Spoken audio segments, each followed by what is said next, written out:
there's this like 400-year-old philosophical problem called Molyneux Problem that philosophers were thinking about for a very long time, for hundreds of years up until now. And the problem is that if I were born blind and I could feel the difference between, say, this shape and this shape, if I suddenly regained my sight, would I be able to tell which shape was which through sight alone?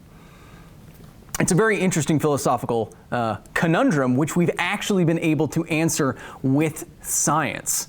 Go from the 1600s all the way up to the 2000s, and in 2007 and 2010, there were surgical experiments set up to restore patients' eyesight who were born blind, and they gave them Molyneux Problem. And the answer is no. If you were born blind and could tell the difference between a cube and a sphere, if you were suddenly given back your eyesight, you cannot tell the difference between a cube and a sphere by sight alone. It's a fascinating insight into how our brains process and link together information.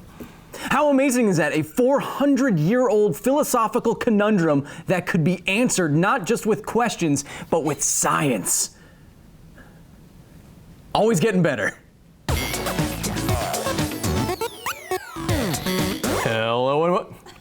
Hello and welcome to another edition of Because Science Footnotes, the show where I take your comments and questions and corrections and address them so that we can all hopefully get a little bit smarter. I also tell you what the next episode of Because Science is going to be. Anticipation! You're going to have to wait. So on the last episode of Because Science, we strapped in for a serious burn and accelerated into the realm of more scientifically depicted space wars.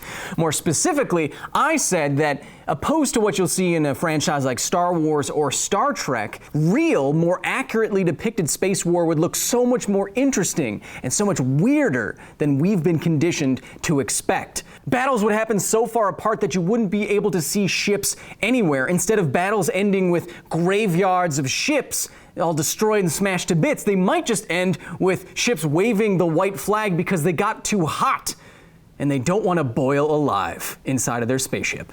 No, really. But what did you have to say?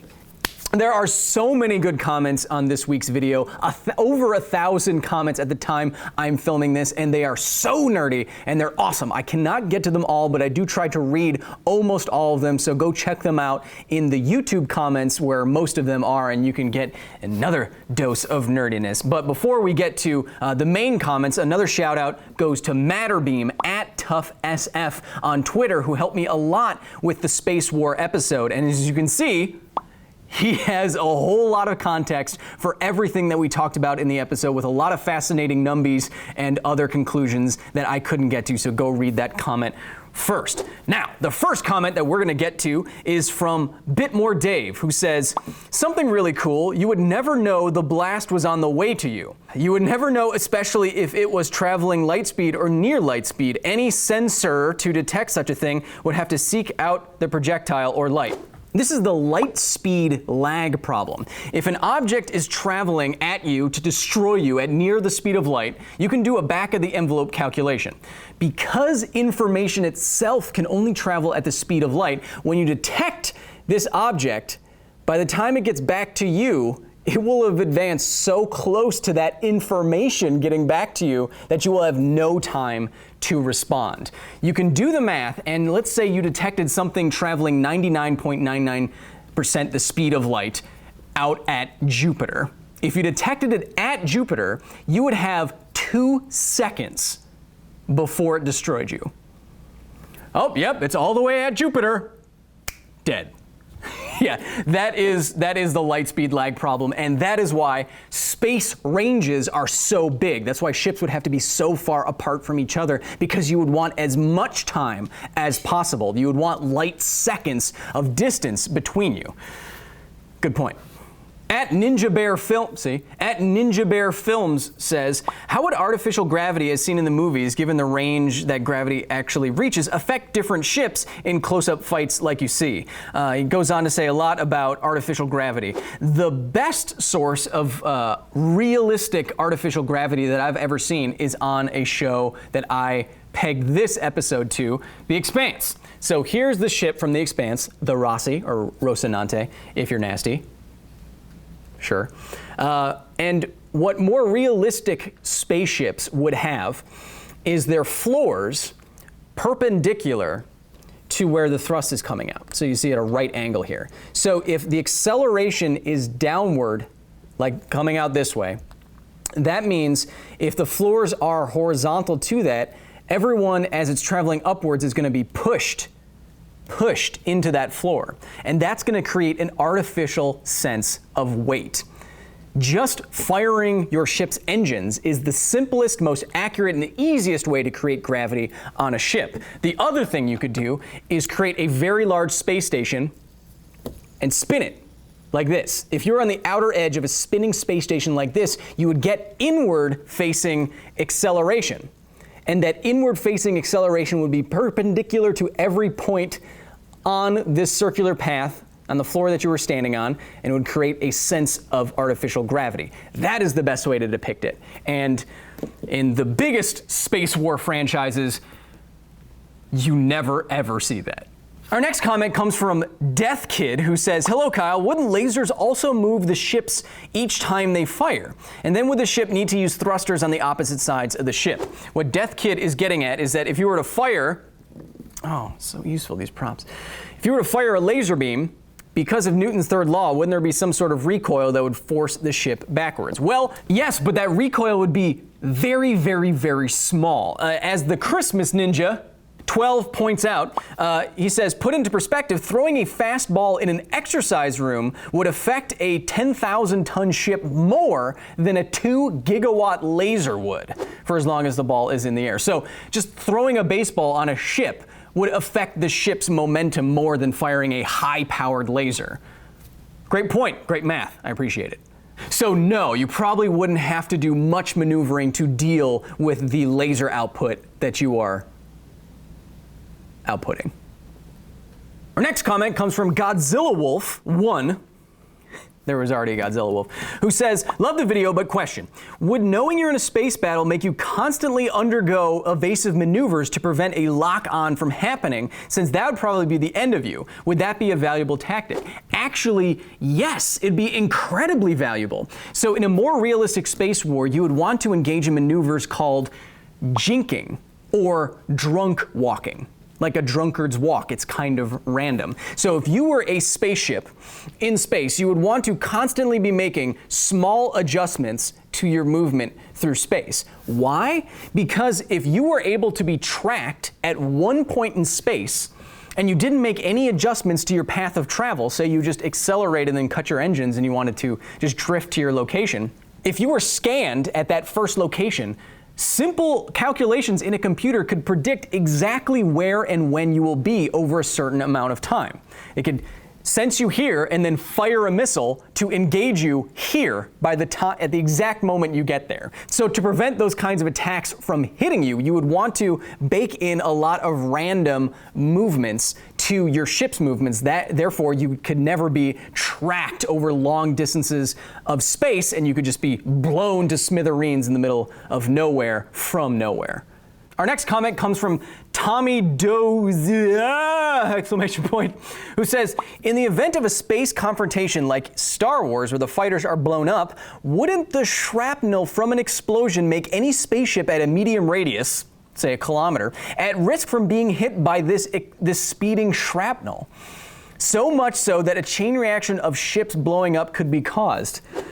Yes, that is such a good point. As we've gone through in a couple of episodes now, anything given some velocity in space, that thing will continue on in a straight line at that velocity forever. That goes for shrapnel as well. If a ship were to just explode, its shrapnel would exit this body at that explosion velocity and then continue on forever at that velocity until it hits something. This would make any spaceship blowing up like a landmine on steroids, which goes to what we were talking about in a more realistic space war. You would want all of your ships so far apart that they wouldn't be even able to see each other. Not just not being able to see the enemy, because you can be so far away, but not even being able to see your own ships on your side in your fleet.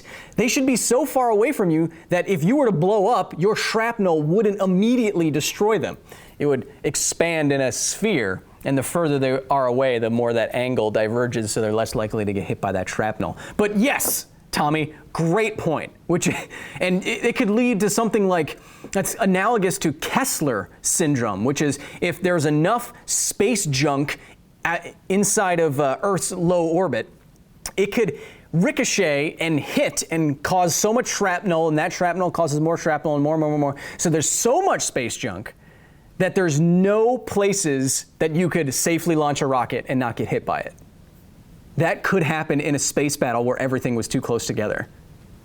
You nailed it. It was an awesome comment, Tommy, but the most awesomest comment, relatively speaking, goes to Lewin Hunt, who says, so there was a point to the Death Star having a vent into space. Mandatory heat management. Yes, it always seems so silly to have a thermal exhaust port on a space station. I think, at least in popular consciousness, it's like, why would a space station need a vent into space? Well, that's because space is a great insulator, because there's no air to convect heat away from a spacecraft. So you would want some system, and I don't know exactly how the Death Star system is set up, but you would want some kind of heat radiating system to get rid of all that excess heat, or else you will vaporize yourself in space, even though space is super cold. And this goes double for something like a Death Star, which is firing laser beams that can destroy planets, thereby outputting tons of heat into that Death Star system. So, yeah, congratulations, Lewin. You are a super nerd. Coming up with accurate depictions of Death Star stuff. George Lucas got it right. Not parsecs, though. He probably got it right by accident. Doesn't matter. Even if you're right by accident, you're still right by me. But of course, I am not always right. As you have all pointed out, I'm dying more quickly than usual. What did I get wrong this week? Well, our first correction is from a number of people who point out that I said that if you have a spacecraft, you would want its electronics to run hotter so that they are most efficient.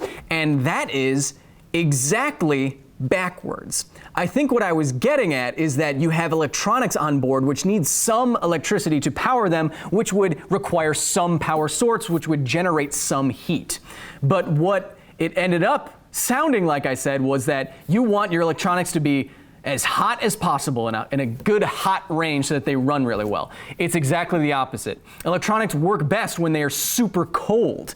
And when they're super cold, electrons can flow through the right materials, superconducting materials, for example, with almost no resistance or even zero resistance. So super chilled electronics would work super well. That's why we have cooling towers and cooling fans and such inside of our computers so that they don't overheat. You don't want them too hot. So I definitely misspoke. And you're all right. Good job. I can't be salty. I was straight up wrong. This next one I'm going to be salty about. Our next correction comes from Coops for the W, who says, isn't it temperature, not temperature? I always sound like you're saying temperature. Is this just how Americans say it, or are they different things? I'm an Englishman. Real Ingly boy. Ingleby. How do you say it? You say it. Temperature. Temperature. How do you say it? Temperature. How do you say it? Temperature. We're all American here, and we all say temperature. So I guess it is an American thing, even though I notoriously mispronounce stuff. I've never said temperature in my life. I've never said aluminium either, because it's not spelled that way anymore. I'm gonna get a lot of comments about that. It doesn't, look, I've done a scientific survey of 4 people, an N of 4, which is statistically insignificant, but we all say temperature, so maybe it's an American thing. So I sit corrected? Our next correction comes from Lodelia, who says, you said degrees Kelvin. Busted. Yep, I've been busted. Kelvin is a measure of temperature as well, like degrees Celsius and degrees Fahrenheit. But degrees Celsius and degrees Fahrenheit need degrees because 1 Fahrenheit isn't half as hot as 2 Fahrenheit. What would that even mean? Kelvin is more explicitly defined on other units. So 2 Kelvin is twice as hot, energetically speaking, as 1 Kelvin. So you can just say it's 1 Kelvin or 2 Kelvin, but you'd have to say 1 degrees Fahrenheit. So you're right. I've made that mistake before, and I'll probably make it again. The worst scientist ever. Our next correction comes from the crazed Josh, who says, during sudden turnaround maneuvers, though, wouldn't you have serious effects from the gravity in spaceships? Also, where can I get one of those Because Science mugs? Oh, you mean one of these? Shop.nerdist.com? Go get them. And sip them. Sip them like I do. Get it in your nasal cavity. Like a real smart boy. What were we talking about? I said in the episode that evasive maneuvering and the he's on your tail kind of trope doesn't really work in a space war, because what a ship could do is, even though it is traveling and accelerating forwards, it can simply turn around while continuing to travel forwards and fire backwards. I think what the crazed Josh is getting at is that when you're doing this maneuver, wouldn't that cause havoc for the crew? No. At least not in the way that I was trying to present it. If a ship was accelerating this way, there'd be some artificial gravity pushing up from the floor onto the crew and they'd feel some kind of weight. But if you cut the engine, like I said, then everyone is weightless. There is no longer any acceleration happening. At that point, you could just turn the ship around with small boosts of compressed air, tiny, tiny accelerations that wouldn't really do anything. It'd be like the ship moving around you and you staying in the same point in space, and then it could fire backwards. Now, if it did accelerate once it was turned around, yes, they would feel the force on the other side, but they'd already be turned around. They would just be facing that. That's what's cool about the unintuitiveness of space war. You can travel forwards and then turn your thrusters the other way and still travel forwards until you accelerate. That's what it's so good at that. Isn't that cool?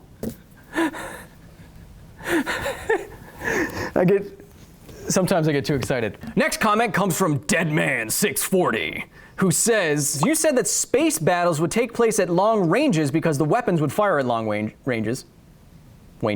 But you would have to locate the target first, and that would be extremely difficult at long ranges. Or would it? So everything in space, there's no horizon in space, like I said, and there's nothing to get in the way of the radiation that you put out. If it's heat or some kind of radio signature, if you're sending out a call to somebody, that's all radiation that is traversing the universe at the speed of light. And it can, and because it's traveling at the speed of light, it can be detected very, very far away. And ProjectRow.com, the website that I mentioned where I got this treasure trove of space battle information, there's a back of the envelope calculation that says if the space shuttle just had its weaker main thrusters activated, the amount of energy that is putting out that could be detected, you could detect the space shuttle's engines from here if it was out at past Pluto. So if the space shuttle was beyond Pluto and it turned on its engines, from here we'd be able to sense it. And if those kind of detection ranges with simple detectors, which we have, are possible, then think of what slightly advanced detectors could do. What this does is push space war very, very far apart because you could detect someone on the other side of the solar system. So you're wrong. You're not wrong. We're all just trying to be less wrong here. I'm not an expert. I'm definitely not an expert. I just have the answer to what you said.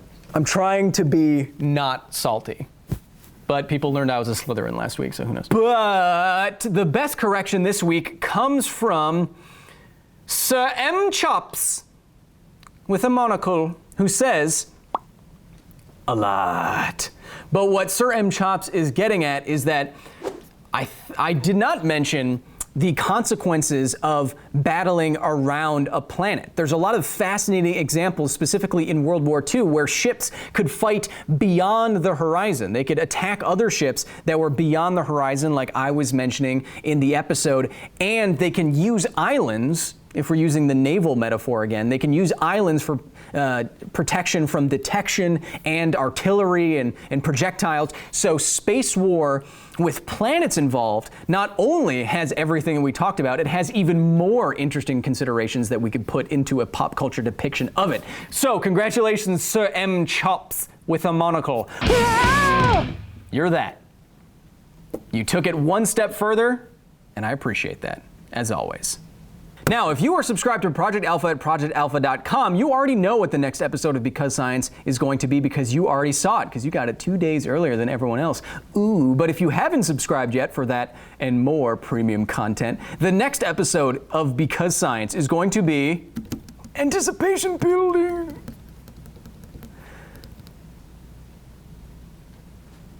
You don't want super speed. That's right, in this week's episode of Because Science, we are continuing the you don't want X superpower trend. Normally, I do not like debunking things because I think it can come off negative, but what I'm doing for this episode, like my super strength episode, is looking more closely at the claims of super speed, what you're supposed to be able to do, and applying those with real-world physics and engineering considerations to see what would actually happen if you went at those speeds, suggesting that you may not want them based on those conclusions. I'm not saying they're bad, just you probably wouldn't want to be naked and on fire and also dead. Oh yeah, there's skin in this one. So go watch the last episode of Because Science if you haven't yet, and leave your comments, questions, and corrections there on youtube.com/BecauseScience, facebook.com/BecauseScience, and at Because Science on Instagram and Twitter. That's where I go to check all of the stuff that I feature on these videos. But make sure to get in there quick, because based on the schedule I have to do around this show, I only get to look at the first few hours of comments, and you all have been very good about that so far, so keep it up. It keeps the engagement up and gets our videos out there to more nerds.